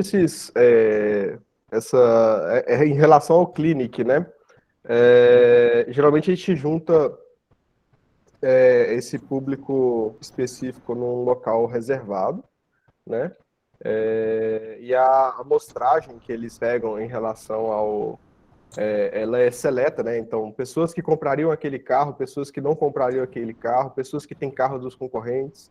Então, geralmente, esse tipo de validação que é feita com esses grupos, né? É como se fosse um shopping, né? Coloca a galera num shopping fechado, com o carro lá no meio, as pessoas rodam em torno do carro e ficam validando dando opiniões em relação ao carro, e a gente recolhe aqueles feedbacks e trabalha neles posteriormente. E isso tudo é feito por uma equipe e por uma agência mesmo de pesquisa, né? Então, são profissionais em fazer isso, né? São pessoas bem capacitadas para realmente obter ali as informações necessárias, né? Então, é um trabalho bem extenso, bem bacana. E é um time neutro, né? Não é um time nosso, né? Que vai forçar algum tipo de opinião e a pessoa vai comprar. Então, tem que ser sempre um time neutro. Geralmente, isso ocorre antes ali do start do conceito, né, Patrick? O Celso ali faz um modelo 1 para 1, igual ele mostrou, acho que do lado esquerdo ali, todo pintado, né? Abre e fecha portas, e leva para um salão com esse público-alvo aí, né, delimitado também pelo produto, há 12 meses antes do start. Por exemplo, uma picape, um sedã, um hatch, né? Aí é feito esse momento ali, de clínica. E ali vão ter críticas, né? Quanto mais críticas para o design, melhor, né? Que ali é a oportunidade que a gente tem de fazer a melhoria desse produto. E são anotados, é feito, igual o Patrick falou, é feito por uma agência aí neutra, para não divulgar a marca ali nesse exato momento. Melhor são os elogios, isso é o mais importante para a gente. Que acontece normalmente. Então, essas clínicas são muito boas, são sempre vários grupos, bem divididos entre idade, processores dos carros da concorrência ou da nossa marca. E os resultados a gente toma muito seriamente, até que o nosso presidente aqui, junto com toda a diretoria, a gente assiste por 2 horas cada detalhe dessas clínicas. E depois se toma decisões, se necessário, mas realmente é um momento muito importante para a gente, que não é o primeiro momento que trabalhamos com clientes. Então, como a gente explicou, a gente trabalha em 3 momentos com cliente. No início, quando definimos o briefing do produto, no meio, com nosso time de User Experience, que convida os clientes dentro do nosso Design Center, uma área específica para experimentar fisicamente ou virtualmente os nossos desenvolvimentos. E no final, ali entra já um trabalho junto com a qualidade, com as peças que chegam do fornecedor, porque ali tudo tem que funcionar. Então, uma atuação bem interessante e muito valorosa para a gente. Aliás, ia até comentar agora, né, que o Peter já falou desse ponto também, o Patrick também, o Valéria. É nesse momento aí que, já que são feitos vários, na verdade, né, vários clinics, alguém comentou alguma coisa sobre mudanças de direção, né, e é exatamente nesses momentos que a gente aproveita, né, inclusive para a parte de usabilidade e ergonomia até, o pessoal de UX tem ajudado a gente bastante nesse ponto. Várias decisões em relação a, por exemplo, usabilidade de tela, etc., que tem sido incluídas nos veículos, né, no parte interior, né, que é o meu caso e do Patrick, né, nós somos do time de design interior, tem afetado bastante o nosso trabalho. Acho que o Paulo já estava respondendo até a próxima pergunta aqui, que era da Marília, que era, nesse tempo de criação do projeto, o público não muda de ideia, tendo em vista a rapidez de consumo e demanda por coisas novas, né? Como lidar com isso? Como é que é essa ideia de velocidade de consumo no setor automobilístico?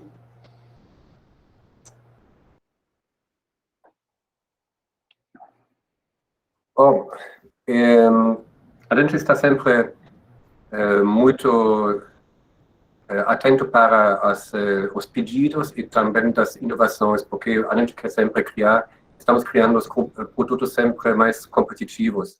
Por exemplo, nosso infotainment que vocês viram aqui ali, nossa estrada, e o mais moderno do mercado, e também, por exemplo, a Head Unit do novo Toro, o vertical, e o primeiro mundial que existe da parte da Apple, do CarPlay em modo vertical. Então, isso completamente um pedido que chegou para a gente atua o mais rápido possível junto com os fornecedores, com nossa engenharia aqui presente. Então, existem vários centros de inovação no mundo, agora como Stellantis temos ainda mais opção de trabalhar com novidades, tem muitas componentes interessantes no basquete. Por exemplo, que a gente sempre gostou, a Peugeot 208 tem um e-cockpit que é espetacular, muito esportivo. Então, são componentes que são bem diferentes para o nosso mercado, bem modernos. E a gente olha, todos os times olham também muito para fora. Sem dúvida, essa parte digital, a China, os carros ali estão empurrando muito. E a gente está indo também para eletrificar toda a nossa frota, quanto possível. Lançamos este ano aqui o 500e, fantástico. Então, a gente tenta ser mais rápido possível. Eu falo a verdade, a gente tem um pouquinho de dificuldade aqui no Brasil, que não todos os fornecedores de tecnologia são disponíveis aqui no Brasil. Esse é um vínculo para o que a gente queria e poderia fazer, mas não é tudo presente aqui no Brasil, e importar uma grande dificuldade logística, custo. Então, o que a gente procura são tecnologias e fornecedores disponíveis aqui no Brasil, e a gente espera sempre que também aqui no Brasil a tecnologia avança tão rápido como fora do Brasil, mas é um desafio. Ainda dentro desse campo aí das demandas e tendências de consumo, o Guilherme estava perguntando como funcionam essas questões a respeito da identidade visual do shape de cada marca de veículo dentro do processo de vocês e as tendências de mercado, né? Se vocês conseguem alinhar o desenho do shape com tendências de mercado em função dessas velocidades aí de consumo e produção. Alguém do time quer responder? Se não responde. Eu acho que sim, né? A gente vem fazendo isso ao longo dos anos, né? A gente vem entendendo a tendência do como que o mundo se comporta, né? A gente consegue enxergar que a evolução sempre é cíclica, né? A gente tem hora que a gente vai para um ponto, chega no outro, depois a gente volta e faz outro ponto, né? É assim como um celular, né? Um smartphone. Teve hora que ele era pequeno, teve hora que ele cresceu, teve hora que ele diminuiu de novo. Então, a gente está, acho que, bem alinhado com essa questão de evolução do shape e identidade de marca, né? A gente vem construindo isso desde a Toro, né? Essa nova linguagem que a gente vem empregando, pelo menos para a Fiat, né? A Jeep já tem uma identidade muito consolidada que vem evoluindo também. Eu acho que é isso. Me parece assim que a marca é como se fosse uma lente pela qual a gente olha a tendência atual. Então, a Fiat vai enxergar o momento atual de uma forma e vai interpretar aquilo com um desenho, com um shape, né? A Jeep vai enxergar de uma outra forma. Então, sempre as marcas procuram estar no momento atual, né? Mas cada uma tem uma visão um pouquinho específica, né? Diferente. Isso aí. Tem uma pergunta que eu gostaria de fazer, que é o seguinte, a gente até tem uma disciplina aqui, que começou o semestre passado, envolveram 4 professores, eu, Milton, estamos nessa disciplina esse semestre, que chama Design Conceitual. E como é que para vocês, essa produção de carros conceito, que são carros para estudar aí tendências visionárias, tendências que já são para especular inovações. Como é que é isso? Gosto dessa pergunta, obrigado. Carros conceitos para a gente é eu não quero falar parque de diversão, mas mais ou menos. A gente tem ali maior possibilidade de experimentar. Experimentar pode ser não somente o shape, a forma, ou a direção de novo design, como fizemos, por exemplo, com o último carro conceito foi o Fastback em São Paulo.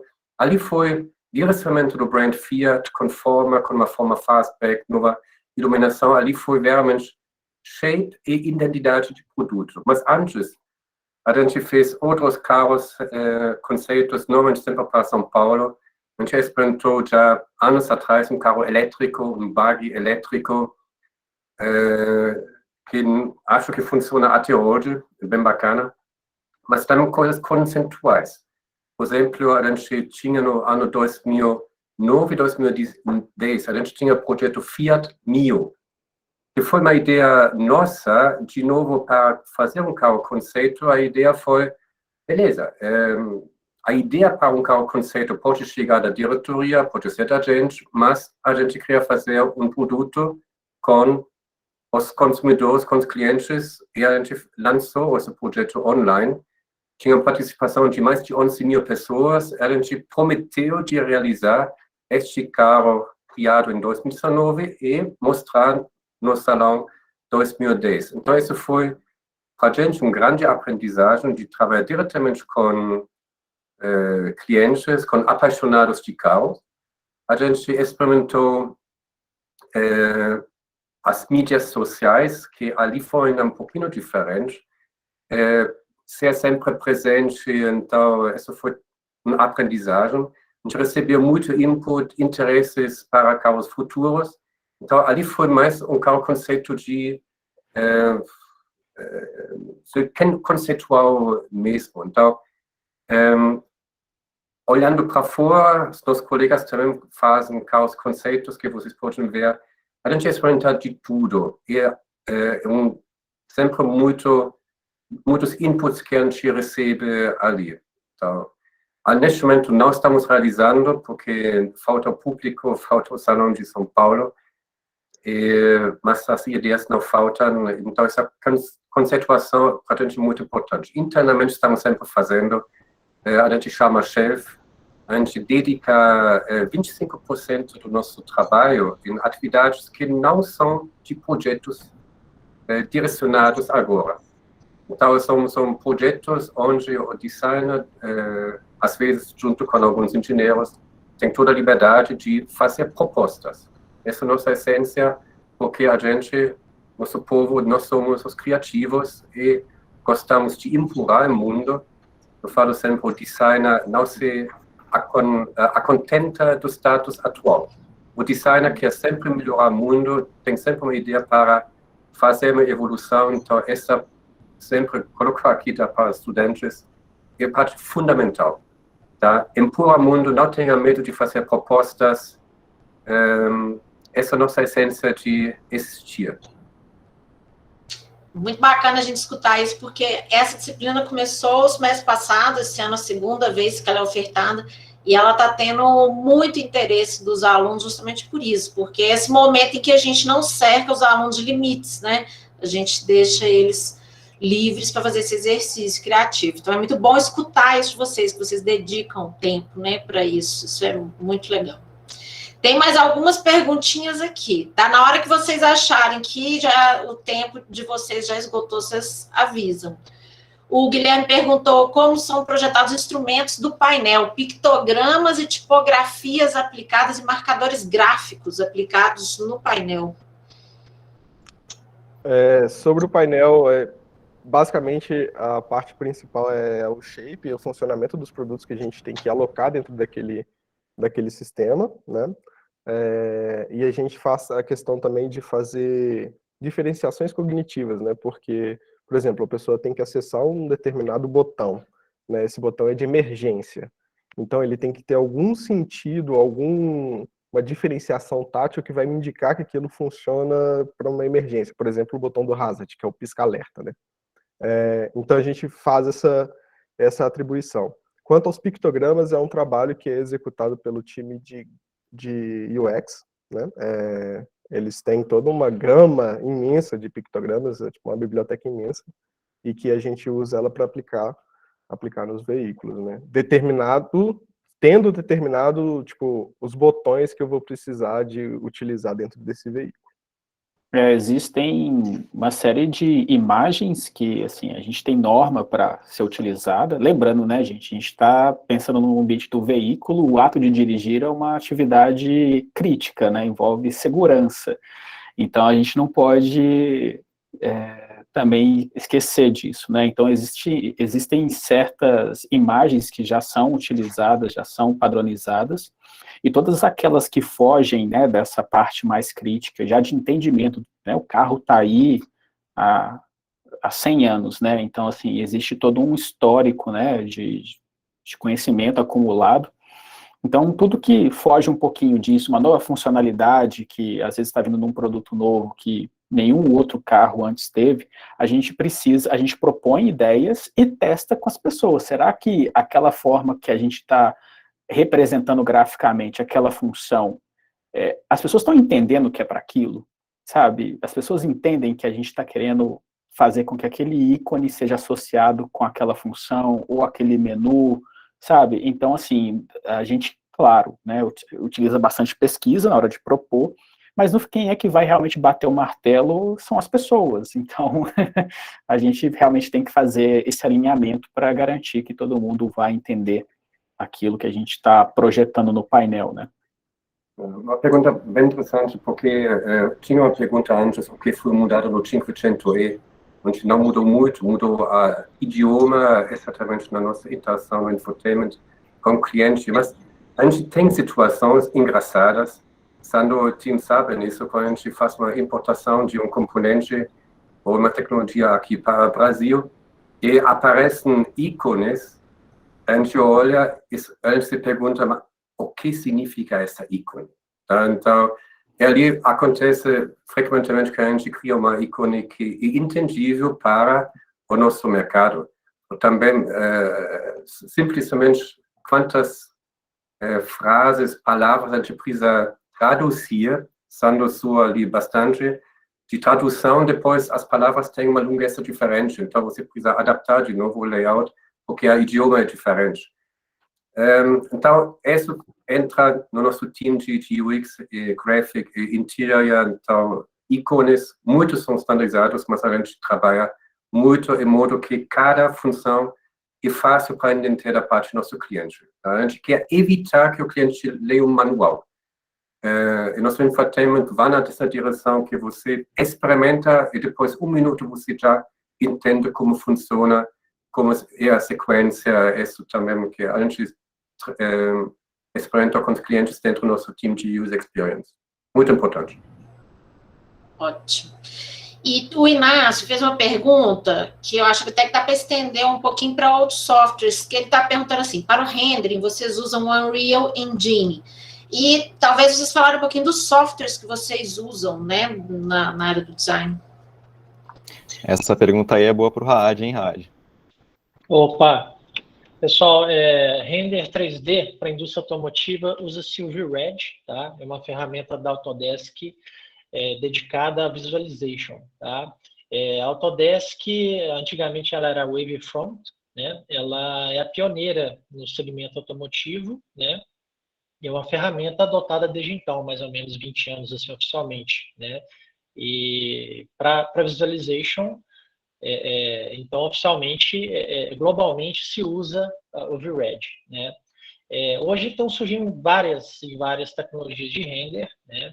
Recentemente, o Blender, com o novo update, ajuda muito na parte conceitual de feeling design, né? Para situações rápidas de volume, né? É bem útil, é um software open source, leve, né? E o Unreal, recentemente, com a versão 5, tá? Existe a nova tecnologia que é o Lumen, né? Que é o render com Global Illumination em real time, ou seja, não se tem mais tempo de render. É uma tecnologia que está chegando, que a gente está estudando a forma de implementar, né? E ele tem uma tecnologia que chama Nanite, que não existe mais problema com relação à quantidade de polígonos na cena, né? Então, numa questão de pouco tempo, a gente vai poder carregar literalmente um mundo em real time, né? Construir novos mundos virtualmente falando, né? Isso o Unreal é adotado lá fora para infotainment, né? Para trabalhar com não só para visualization, mas dentro do carro, né?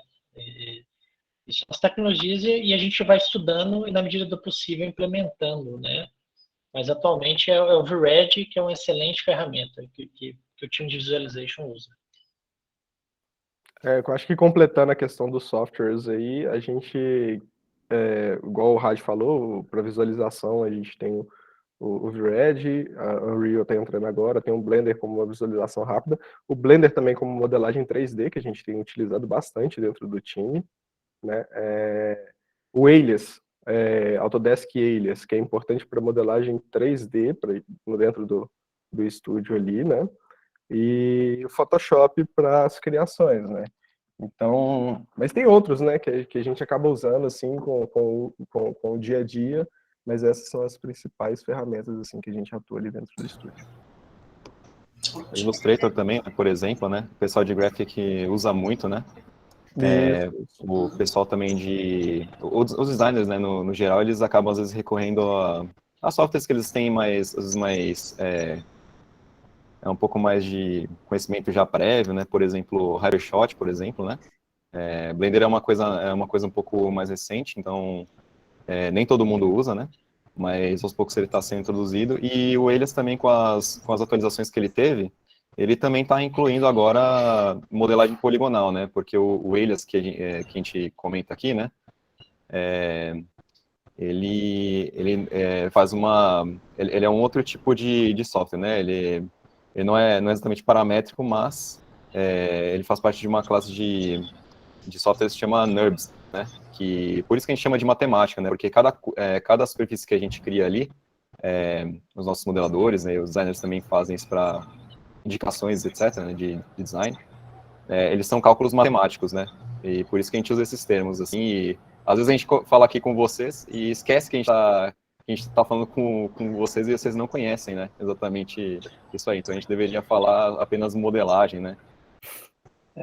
Paulinho, só um complemento rápido. A indústria, ela trabalha, né, com a matemática, lá fora o pessoal chama de surface design, é justamente a ferramenta dedicada à superfície, né? É o que vai fomentar a classe A, a classe C, o fornecedor para desenvolver o estampa, os moldes, enfim, né? É uma coisa mais industrial, né? A modelagem poligonal, que é um outro conceito de 3D, ela auxilia na demanda rápida de volume, né? Você pode fazer modelar, por exemplo, um volante, né, como propósito de design, e no processo de factibilidade você faz essa transição para a superfície, né? Trabalhando com NURBS, que é a base da construção do design da matemática, né, que é o Surface Design, que é a ferramenta que a gente usa junto com a engenharia, né, para poder ver a parte de factibilidade, né? A factibilidade é onde se avalia a parte dos moldes, a parte de extração, né? A viabilidade técnica do negócio. Então, é sempre bem-vindo todo tipo de conhecimento, né? Trabalhar com software vetorial, no caso do Illustrator, ele serve de base para o 3D, ele serve de base para a matemática, né? E os conhecimentos vão se complementando, né? O grande barato do nosso time é que a gente está sempre aprendendo um com o outro ali e a gente vai achando os melhores caminhos para justamente entrar no ponto que a professora Juliana falou, né? A gente está fazendo o carro cada vez mais rápido, né, em relação às décadas anteriores, né? Em função da realidade de mercado, em função da realidade, né, do conceito de mobilidade que está mudando, né? E agora a eletrificação, né? Que no futuro próximo tende a ser mais rápido porque se diminui a quantidade de componentes do carro. Então, a gente vai adaptando essas linguagens, né, e aperfeiçoando a forma que os times interagem para a gente construir um produto mais rápido, mais eficiente e ecologicamente correto, né? Só um outro software que não é desses de modelagem nem nada, mas eu acho que é um que todas as nossas equipes usam, é o famoso Photoshop, porque eu falo porque quando eu estava na faculdade, com certeza não é a situação de vocês, mas eu não aprendi esse software.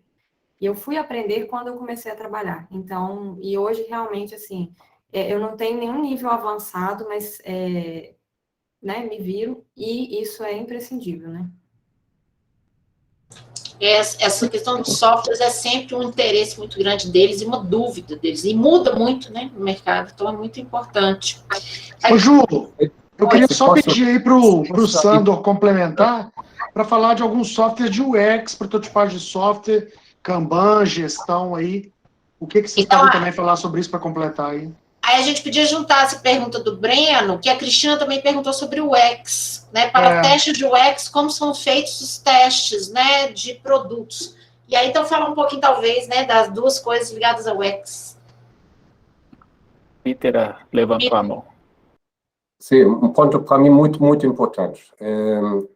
Porque os softwares ajudam muito, a gente não consegue viver sem eles, mas a atuação principal de um designer é saber desenhar.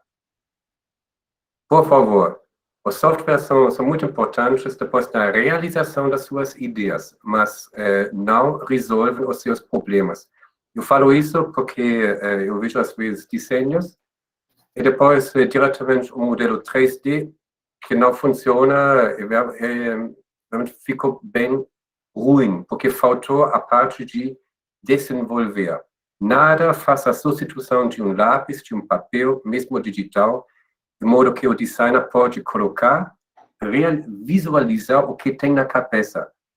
Tá? O designer é o profissional criativo em todo o processo. Se ele não consegue visualizar, comunicar o que tem na cabeça, não ajuda.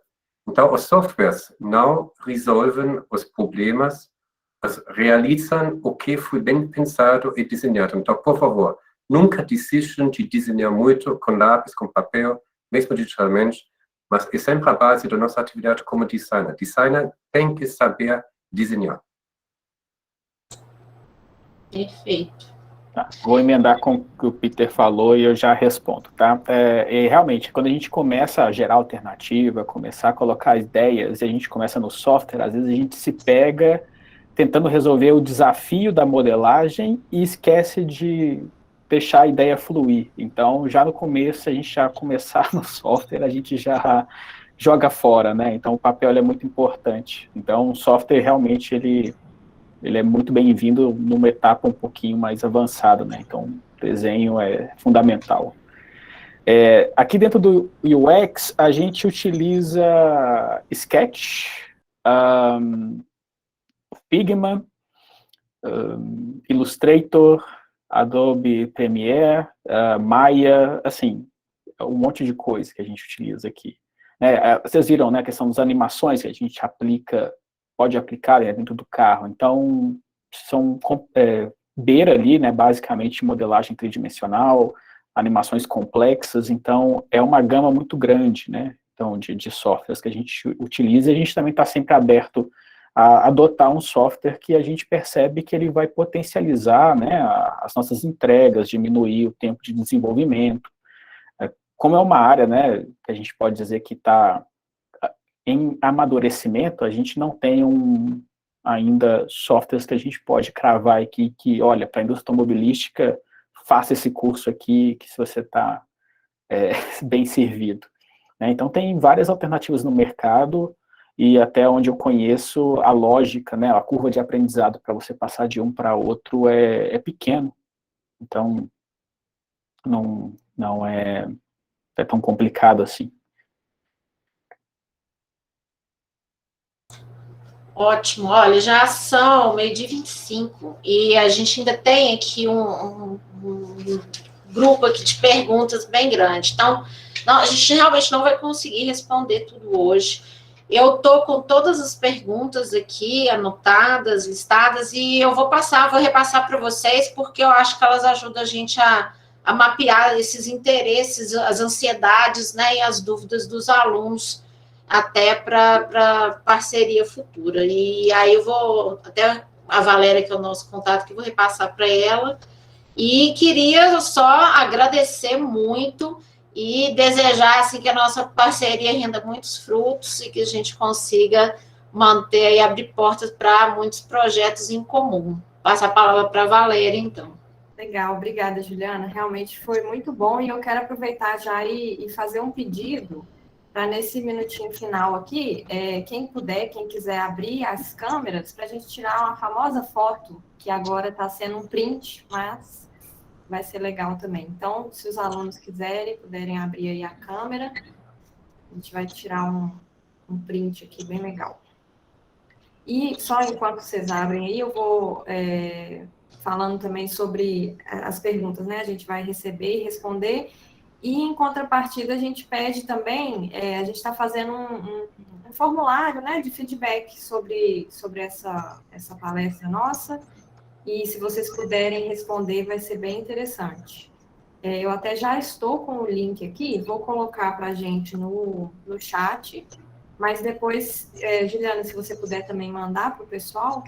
Tá, pode deixar. Deixa eu ver se eu já estou com ele aqui.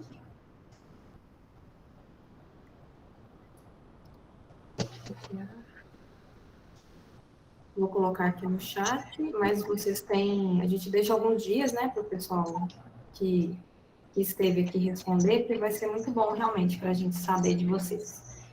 E acho que é isso, né? Obrigada de novo, né, pelo espaço e pela possibilidade da gente falar um pouco aqui sobre o nosso trabalho. Como o Peter muito bem falou, isso é sempre importantíssimo, né, para nós, a gente manter esse contato estreito. Acho que é um benefício para os dois lados, com certeza, né?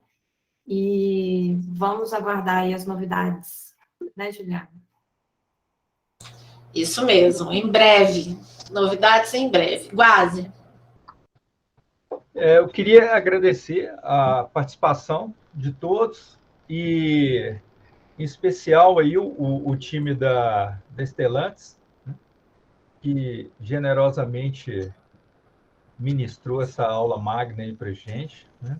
E a ideia, né, como eu falei no início lá, como um spoiler, né, que a gente está acertando alguns detalhes institucionais assim, para formalizar um projeto de extensão continuado, né?